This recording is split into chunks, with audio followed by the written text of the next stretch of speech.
모닝 인사이트 시간입니다. 요일별로 전문가들의 시각 알아보고 있는데요. 월요일인 오늘은 바로자산운용의 윤정식 상무 이야기 들어보겠습니다. 상무님 안녕하세요. 네, 안녕하세요.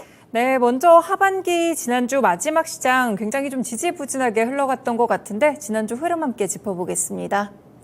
네, 이 최근 시장이 사실은 이 지지부진하다라는 표현이 정말 딱 들어맞을 만큼 정말 지지부진하죠. 그냥 부진해서 뭐 급격하게 하락한다 이런 게 아니라요. 뭐 스물스물 이렇게 좀 떨어지는 굉장히 힘도 좀 많이 빠져 있고요.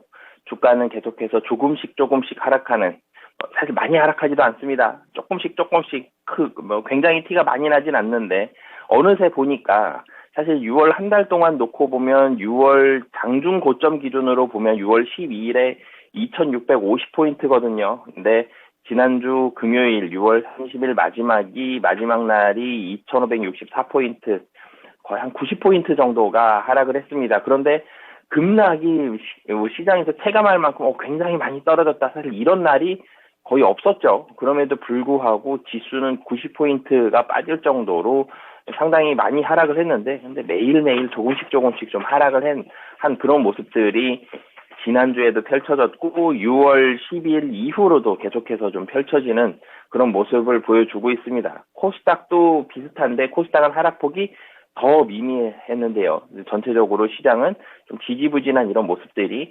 계속적으로 이어졌고, 지난주까지도 이어지는 모습이었습니다. 그래서 코스피도 한 주간의 모습을 어떻게 좀 정리를 해볼까 하다가 제한적인 하락이다라고 얘기를 했는데 사실 이 하락폭이 미미했죠. 그런데 하락한 건 맞습니다. 그런 상황에서 시장의 분위기를 아직 반전시키는 걸 미국 증시는 금요일 밤이 좋았는데 국내 증시는 아직 확인을 하지 못한 상태로 일주일이 좀 마감을 하는 그런 모습을 보여줬고요. 5거래일 모두 이 거래 대금도 5조 원대입니다. 8조 원대입니다. 이 월요일이 8조 4천억 정도, 8조 4천억이었고, 그리고 금요일이 8조 2천억. 이 두 거래일이 사실 거래 대금이 가장 낮았고, 수요일과 목요일이 8조 8천억으로 8조 원대의 5거래일 동안의 모습들을 보여줬고요. 이 시장의 거래 대금도 많이 줄어들었다라고 보시면 되겠습니다.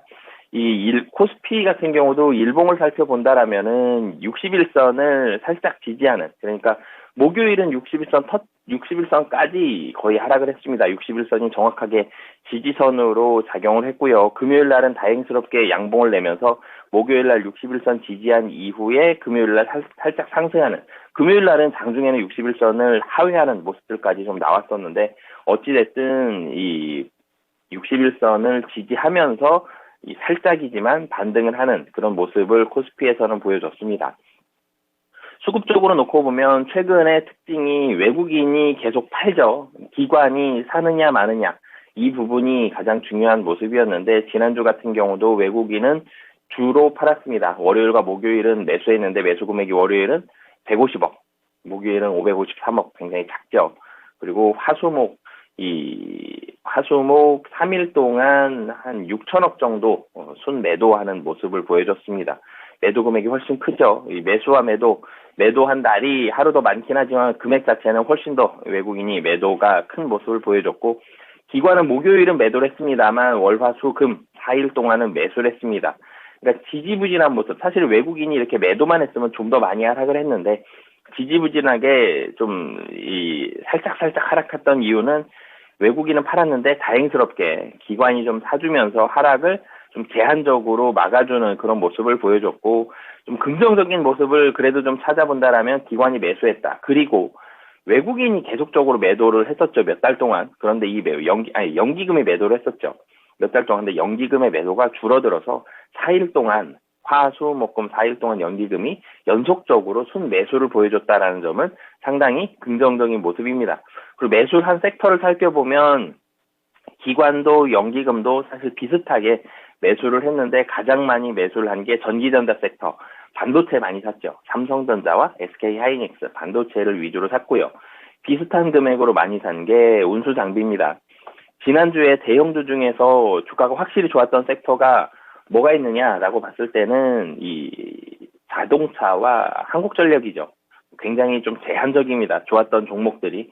그럼 그만큼 운수장비 쪽으로는 기관이 굉장히 많이 샀고 사실 외국인도 같이 샀는데 운수장비와 반도체는 이 기관과 외국인이 상당히 좀 많이 매수를 했다라고 보시면 되겠습니다.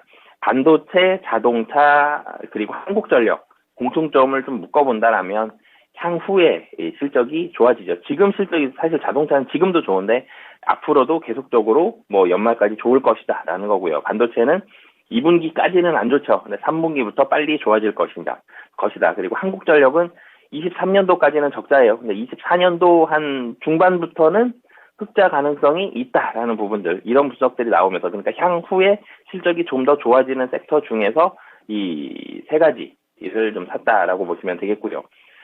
코스피 외국인 주간 매매 종목을 좀 살펴본다라면은 외국인은 가장 눈에 띄는 건 제가 좀 전에 반도체 샀다라고 말씀을 드렸는데 가장 많이는 삼성전자를 매수를 했습니다.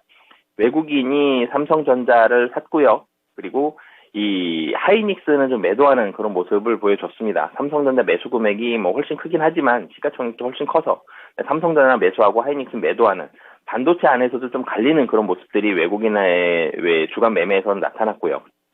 그래서 제가 좀 전에도 반도체하고 자동차하고 한국전력 말씀을 드렸는데 현대차, 기아차, 뭐 현대모비스, 현대미위야 이 자동차 관련된 종목들은 시가총액 상단에 있는 자동차 종목들은 모두 다 매수를 했습니다. 그리고 한국전력도 좀 전에 말씀을 드렸죠. 내년도 이 전기요금 인상에 대한 그런 기대감들이 있기 때문에 그럼 실적 개선되고 그리고 뭐 흑자 전환 이런 부분들에 대한 기대감들이 있으면서 한국전력 상당히 강한 매수가 들어왔고요. 그리고 매도를 좀 살펴본다라면은 2차전지와 플랫폼 매도를 했습니다. 2차전지는 LG화학 그리고 삼성 SDI, LG에너지솔루션 2차전지 매도를 했고요. 그리고 최근에 실적에 대한 우려감들이 나오죠. 이 플랫폼 네이버와 카카오 최근에 외국인들이 좀 많이 떠나가고 있는 이 종목들 이 매도를 했고요. 실적 개선 종목으로만 좀 매수를 했고 실적이 약간 물음표가 있거나 좀 하향한다 그러면 좀 매도를 하는 이런 특징적인 모습을 보여줬습니다. 기관 같은 경우는 좀 살펴본다라면은 기관은 가장 눈에 띄는 게 인버스를 매수를 했습니다. 그러니까 시장의 하방으로 베팅을 했다는 거죠. 그러니까 시장 전체를 놓고 보면 그러니까 인버스는 매수했지만 시장 전체는 좀 파는 그런 모습들이 나타났습니다. 코덱스 200 선물 인버스와 코스닥 150 선물 인버스 코스피와 코스닥 모두 다 인버스 쪽 하방에 좀 베팅을 하는 모습을 보여줬는데 이게 사실 베팅으로 볼 수도 있지만 해지에 대한 모습으로 볼 수도 있기 때문에 이런 부분들은 왜 기관이 인버스를 샀기 때문에 무조건 뭐 하방으로 베팅을 했다까지 좀 단정하기에는 아직은 좀 빠른 시기인 것 같고요. 그리고 외국인과 마찬가지로 자동차와 그리고 한국전력 그리고 이 전기전자 섹터 안에서의 LG전자와 LG이노텍까지 매수를 했습니다. 외국인 기관 모두 자동차와 한국전력은 매수하는 모습을 보여줬고 기관은 LG전자, LG이노텍 마찬가지죠. LG전자도 2분기 실적 1분기만은 못하지만 그래도 상당히 선방하면서 뭐 그런 신문기사 최근에 좀 많이 났죠. 삼성전자보다 LG전자가 2분기에도 영업이익이 더 많이 난다. 이런 얘기들이 있는데 그만큼 LG전자 전장 쪽에서의 이런 성장세를 바탕으로 해서 실적이 좋아지고 있고 LG이노텍도 하반기 실적이 좋아진다라는 부분들 보시면 되겠고요. 이 코스피 같은 경우는 뭐 여러 가지 섹터도 묻고 뭐 이런 모습이 특징적인 부분들을 많이 말씀을 드렸는데 코스닥은 사실은 섹터나 특징을 묻기가 상당히 좀 제한적이었습니다. 코스닥은 외국인 매도, 기관 매수는 맞는데 매도와 매수에 대한 금액 자체가 이 코스피보다는 상당히 좀 제한적인 모습을 보여줬고요. 외국인은 화수목금 4일 동안 팔았는데 매도 금액이 코스피보다는 그래도 현저히 좀 낮은 모습. 기관 같은 경우는 5거래일 중에 하루 빼고 매수를 하는 그런 모습을 보여줬고요. 코스닥 같은 경우는 지난주에 21선을 살짝 지지하는 모습 보여줬는데 지금은 61선을 굉장히 조금 이탈했습니다. 61선 부근에 그래도 좀 멈춰있다. 코스피, 코스닥 모두 61선을 잘 지켜주는지를 이번 주에 확인을 해봐야 되는데 사실 잘 지켜줄 가능성이 훨씬 높아요. 그리고 이 코스닥 같은 경우 종목별로 좀 살펴본다라면 좀 전에도 제가 말씀드렸지만 특징을 묻기가 좀 만만치 않다라고 말씀을 드렸는데 반도체 관련된 종목들 뭐 동진세미캠이라든지 HPSP 매수를 했고 2차전지 같은 종목들도 좀 매수를 했는데 매도에 제약바이오가 있는 종목 빼고는 매도에도 사실 반도체 관련된 종목들이 있습니다. 그래서 좀 명확하게 좀 갈리는 것들도 의료 관련된 종목들도 매수해 있고 제약바이오가 매도해 있는 것처럼 이 사실은 특징적인 부분이라기보다는 종목별로 좀 많이 갈리는 모습들, 외국인이 이 코스닥에서는 그런 모습들을 보여줬고요. 그리고 기관의 매수도 본다라면은 반도체 관련된 종목들 매수를 했습니다. 동진세미캠, 뭐 하나마이크론, ISC 같은 종목들 반도체 매수를 했는데 2차 전지는 매도하는 모습, 에코프로비엠과 LNF 매도를 했는데요. 그래도 금액 자체가 크지 않았고요. 뭐 매수도 그렇고요, 매도도 그렇고 이 같은 섹터지만 종목별로 좀 갈리는 모습들이 나온 만큼 코스닥 같은 경우는 이제 섹터별로도 종목별 차별화가 진행이 되고 있습니다. 최근에 미국에서 반도체 관련된 종목들이 필라델피아 반도체 지수가 이전에는 한 2, 3주 전까지만 하더라도 필라델피아 반도체 지수가 오르면 반도체 관련된 종목들 다 같이 오르고 떨어지면 또 다 같이 떨어지는 이런 모습이었다가 최근 한 1, 2주 정도 전부터는 반도체 섹터 안에서도 모습이 갈리죠. 그런 것처럼 국내에서도 코스닥에서도 같은 섹터 내에서도 종목별로 좀 차별화되는, 사실 외국인이 거래소에서 삼성전자, SK하이닉스 매매 다르게 하는 것처럼 뭐 그런 모습들이 코스닥에서는 좀 더 심화돼서 나타나는 모습이고요. 미국 증시 살펴본다라면 미국 증시는 사실 지표가 좋았습니다. 제가 경제 지표에 대한 중요성이 계속적으로 올라가고 있다라고 말씀을 드렸는데 경제 지표의 중요성이 올라갔던 이유는 시장 분위기가 안 좋았고 그거에 대한 이유가 경기 침체였었거든요. 이런 이유였기 때문에 경제 지표가 좋지 않다 그러면 주가는 한 번 더 레벨 다운할 수 있기 때문에 이 지표에 대한 중요성이 굉장히 크다라고 말씀을 드렸는데 경제 지표는 대체적으로 선방을 했습니다. 그럼에도 불구하고 증시 반등은 제한적이었고 하락한 날이 좀 더 많았고요. 그리고 23년 하반기, 그러니까 7월 금리 인상은 거의 확실한데 그 이후에 한 번 더 할 수 있다라는 이런 우려감들, 이런 금리 인상에 대한 우려감들 많이 지속이 되고 있는 상황에서 국내 증시는 아직 제대로 된 반등을 좀 많이 못 봤는데 이 미국 증시 같은 경우는 마지막 날 국내 증시보다는 좀 더 크게 올랐습니다. 인플레이션 둔화 그리고 경기에 대한 자신감 그러면서 마지막 거래일에 반등을 했는데 제가 좀 전에도 말씀드렸듯이 섹터 내에서도 종목별 차별화가 미국 증시에서는 국내 증시보다 좀 더 심화돼서 진행이 되고 있고요. 마이크론에 대한 재고 개선 속도의 둔화 그리고 8개월 연속 아이폰 판매도 둔화되고 있다. 이런 우려감들이 있기 때문에 이런 모습들이 국내 증시에 어떻게 오늘 같은 경우 반영이 될지를 잘 살펴봐야 될 것 같습니다. 네, 코스피에서는 실적에 따라서 수급이 좀 움직였고 코스닥 시장도 섹터별 매매가 좀 나타난 걸 보니까 이제는 좀 세부적으로 집중을 해봐야겠다 이런 말씀을 좀 함께 주셨습니다. 특히나 미증시도 이런 모습이 많이 강화됐다는 점이 종목별 장세에 대해 힘을 좀 많이 실어주는 것 같은데요. 그럼 상무님 이번 주에 있는 주요 일정들은 어떤 것들이 있을까요? 네, 우선 크게는 제조업과 서비스업 PMI, 사실 가장 중요한 건 PC 물가지수, 그 다음에 PMI, 뭐 여기 살펴봐야 되는데, 그리고 뭐 ISM 제조업 지수, 그리고 비슷하게 중요한 게 고용지표, 뭐 이런 것들이 있잖아요. 근데 미국도 그렇고 다른 나라들도 이 제조업 PMI, 그러니까 경제 지표가 중요하다라는 말씀을 계속적으로 매주 이 시간에 드리는데, 지금 경제 지표가 중요한 이유는 경제 지표가 잘 나오면 주가가 크게 상승하는 게 아니라요. 경제 지표가 나쁘면 주가가 한 번 더 떨어질 수 있기 때문에 경제 지표를 좀 잘 보셔야 되는데 이번 주에 많이 나옵니다. 우선 월요일 같은 경우는 중국과 독일, EU의 제조업 PMI가 발표가 되고요. 미국은 ISM 제조업 지수가 나옵니다. 둘 다 매우 중요하죠. 그리고 화요일에는 독일 5월 수출과 수입이 나오고 한국의 6월 소비자 물가 지수가 나옵니다. 한국도 물가가 굉장히 빠른 속도로 올라가고 있죠. 그래서 원래는 경제 지표는 미국에 가장 포커스를 맞추고 그 다음에 유럽과 중국에 포커스 맞추고 그 다음에 한국 오는데 한국에서 이 6월 소비자 물가 지수까지는 좀 많이 살펴보셨으면 좋겠고요. 그리고 화요일은 미국 휴장, 월요일은 이 시간이 단축돼서 운영이 되고 화요일은 휴장이 됩니다. 그리고 수요일 같은 경우는 중국과 독일, EU의 6월 서비스 PMI가 나오고요. 영국의 6월 제조업 PMI가 나옵니다.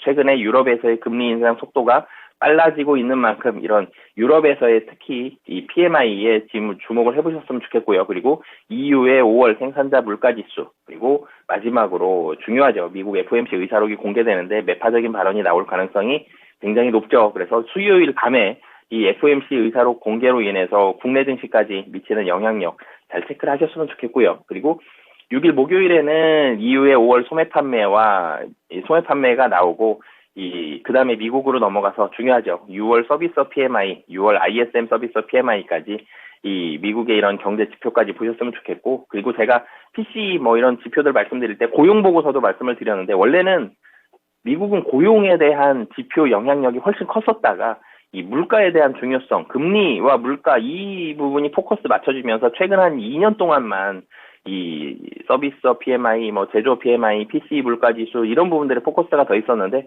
원래는 미국은 고용을 좀 더 포커스를 많이 맞춥니다. 미국 6월 고용 보고서가 금요일 날 발표가 되는데 비농업 고용, 실업률, 임금 상승률 이제는 고용 보고서에 대한 중요성이 다시 한번 부각이 될 수 있는 시기이기 때문에 고용 보고서 잘 보셨으면 좋겠고요. 그리고 유럽으로 넘어가서 독일의 5월 산업 생산이 발표가 됩니다. 지난주 경제지표에 대한 호조 이 분위기가 이어간다라면 하락보다는 이 소폭의 상승도 이번 주에는 충분히 기대해 볼 수 있기 때문에 경제지표가 잘 나오는지 그리고 제조업과 서비스업 PMI가 부진한 경우 제가 경제지표 중요도가 부진하면 조정 나온다라고 말씀을 드렸죠. 부진할 경우에는 재차 조정 가능성 있기 때문에 뭐 이런 부분들까지 주목 잘 해보셔서 경제지표들 잘 주목해 보셔서 살펴보시면 좋을 것 같습니다. 네, 이번 주도 미국이나 유럽 그리고 국내, 중국까지 굉장히 많은 경제 지표들이 대기하고 있는데요. 이 경제 지표들 상승보다는 리스크를 피하기 위한 수단으로서 계속해서 체크를 해보실 필요가 있을 것 같습니다. 마지막으로 이번 주에 대한 전략들도 같이 알려주세요. 네, 우선 국내 증시 같은 경우는 2,550포인트 60일선인데 여길 부근을 바닥으로 해서 횡보에 대한 모습이 나올 가능성이 높아 보입니다. 굉장히 크게 오르기도 힘들고요. 여기서 많이 떨어진다라면 매수세가 들어올 가능성이 있기 때문에 크게 변동되기보다는 떨어지면은 도리어 매수에 대한 기회가 될 것으로 보여지고요. 그렇게 되면 외국인의 수급도 좀 더 빨리 개선이 될 수가 있어 보입니다. 그리고 반도체는 매수는 들어오는데 많이 오르진 못했고요. 2차 전지는 상당히 좀 지지부진한 모습이 나오는데 이 두 섹터가 굉장히 중요하죠. 국내 증시 지수에 대한 반등이 나오기에는. 그런데 마이크론이 좀 부진한 모습이 있었기 때문에 국내 증시에서 반도체와 2차 전지 반등이 언제쯤 나오는지 여부는 거의 매주 체크를 하셨으면 좋겠고요. 그리고 사실 다른 전기전자 섹터가 쉬고 있는데 국내 증시 그래도 좀 덜 하락한 이유는 자동차가 있었기 때문입니다. 자동차에 대한 상승세, 현대차와 기아에 대한 이 상승세가 지속이 되는지 이 여부가 국내 증시를 좀 더 힘있게 만들 수 있는 가장 중요한 포인트이기 때문에 상승세가 지속되는지 여부를 확인하셔야 될 것 같고요. 외국인과 기관 상당히 좀 제한적으로 매도를 해도 제한적인 매매가 될 가능성이 높습니다. 이런 부분들도 참고를 하셨으면 좋겠고요. 그리고 미국 증시를 넘어가면 제조업과 서비스업 PMI 좀 전에 주간 일정 말씀드렸는데 이 제조업과 서비스업 PMI에 대한 발표 가장 중요하다라는 점 염두를 해두셨으면 좋겠고요. 그리고 지난주 후반에 부각된 애플과 마이크론의 부진한 모습들 이 국내 증시에 오늘 반영이 될 가능성이 높습니다. 그렇기 때문에 이런 부분들까지 오늘 잘 참고해서 보시면 좋을 것 같습니다. 네, 이번 주는 실적과 이에 따른 주가 흐름이 상당히 중요한 한 주가 될 것 같습니다. 장모님 오늘 말씀 고맙습니다. 네, 감사합니다. 네, 모닝 인사이트 시간 바로자산운용의 윤정식 상무와 함께했습니다. 이제 하반기 첫 거래일이죠. 지금 증권가에서는 하반기 코스피 시장에 대한 눈높이를 조금씩 높이고 있습니다. KB증권에서는 2,920포인트를 코스피 상단으로 제시하기도 했는데요. 반도체 업황 반등도 기대되고 있습니다. 섹터별 전략들 잘 짜가시면서 수익 많이 하반기에 챙겨가시길 바라겠습니다. 지금까지 다양한 투자 판단에 도움이 되는 말씀들 전해드렸는데요. 하지만 특정 종목의 상승과 하락을 보장하지는 않습니다. 네, 이렇게 모닝쇼 마치겠습니다. 오늘도 성공 투자하세요. 고맙습니다.